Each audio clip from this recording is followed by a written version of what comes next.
Good morning, Alex and friends. I'm Grace. Today is Tuesday, November 19th, 2024, and you're listening to Alex's News.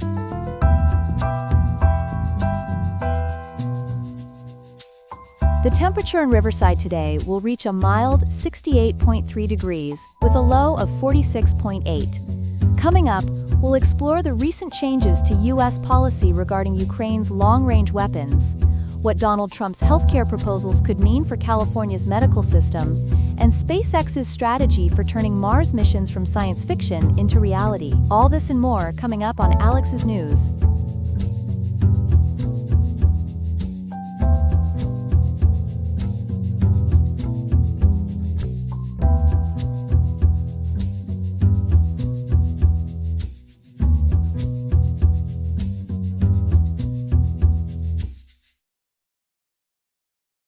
We begin tonight with a significant development in U.S. military aid to Ukraine. Joining us to discuss this story is our Pentagon correspondent, Ethan Parker. Ethan, tell us about this major policy shift from the Biden administration.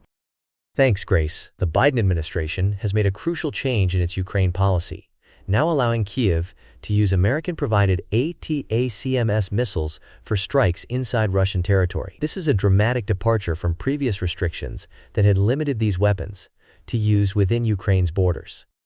Can you explain what these ATACMS missiles are and what capabilities they provide to Ukrainian forces? Certainly. The Army Tactical Missile System, or ATACMS, is manufactured by Lockheed Martin and has been delivered to Ukraine in two different variants. The shorter-range version, which can reach targets up to 100 miles away, was delivered in late 2023. More recently, in March 2024, Ukraine received longer-range versions, capable of striking targets up to 190 miles away. How many of these missiles has Ukraine received, and how have they been using them so far?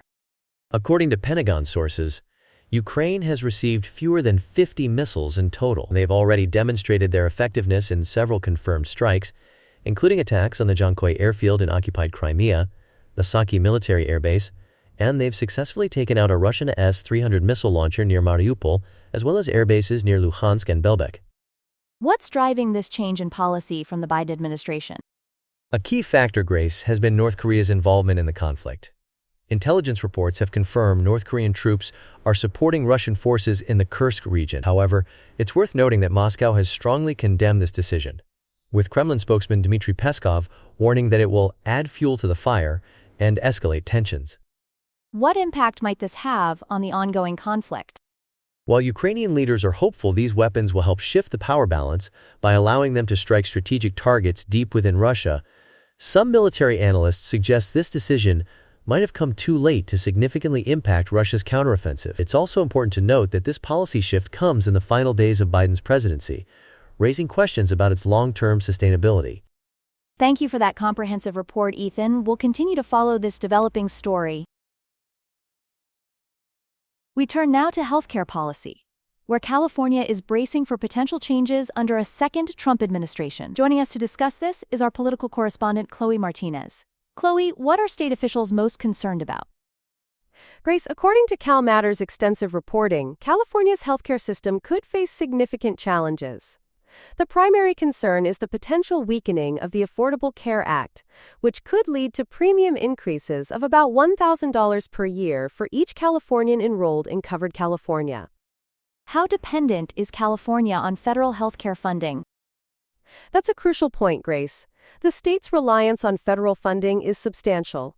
CalMatters reports that federal spending on healthcare programs in California is more than triple what the state itself contributes. This makes California particularly vulnerable to any federal policy changes. I understand California has taken some preemptive measures. What are they doing to protect healthcare access?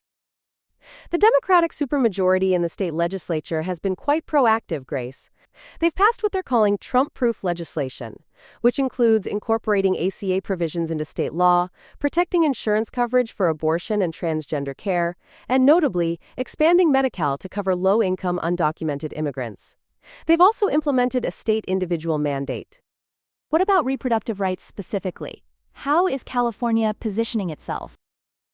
According to RWC Pulse's reporting, California Democrats have enacted multiple laws to protect abortion rights and access to contraceptives. However, there's concern about the potential reinstatement of the gag rule on Title X clinics under a Trump administration. The state legislature is already planning additional bills to strengthen reproductive rights protections. And what about the state's financial capacity to maintain these protections if federal funding is reduced? That's perhaps the biggest challenge, Grace. While California has built up some reserves, experts cited by Cal Matters suggest these may not be sufficient if federal funding is significantly reduced. The expanded Medi-Cal program, particularly its coverage for undocumented immigrants, could face considerable financial pressure under such circumstances. Thank you for that comprehensive overview, Chloe. We'll certainly be following this story as it develops. Here are some other headlines. A major security concern has emerged in the Baltic Sea as several undersea cables connecting Germany, Finland, and Sweden were found damaged. German and Finnish authorities strongly suspect sabotage, with German Defense Minister Boris Pistorius stating the damage was likely caused by explosions. In Hong Kong, 45 pro-democracy activists and former politicians have been sentenced to prison terms ranging from 4 to 10 years under the Beijing-imposed national security law. The defendants were charged with conspiracy to commit subversion related to an unofficial primary election held in 2020. China has experienced a troubling surge in mass attacks, including several vehicle and knife incidents. Notable cases include a vehicle attack at an elementary school in Hunan province, a knife attack at a vocational institute that left 8 dead, and a vehicle ramming in Zhuhai City resulting in 35 fatalities. In a significant ruling for reproductive rights, Wyoming District Judge Melissa Owens has struck down the state's overall abortion ban and its prohibition on medication abortion. The judge found that these bans violated a 2012 state constitutional amendment protecting residents' healthcare decisions.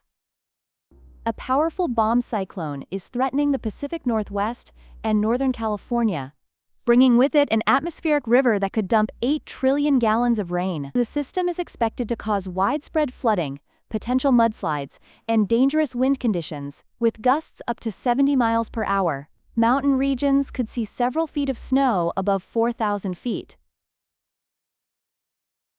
We turn now to developments in space exploration, where SpaceX continues to make strides in its ambitious Mars mission program. Joining us with more details is our science and technology correspondent, Ethan Parker.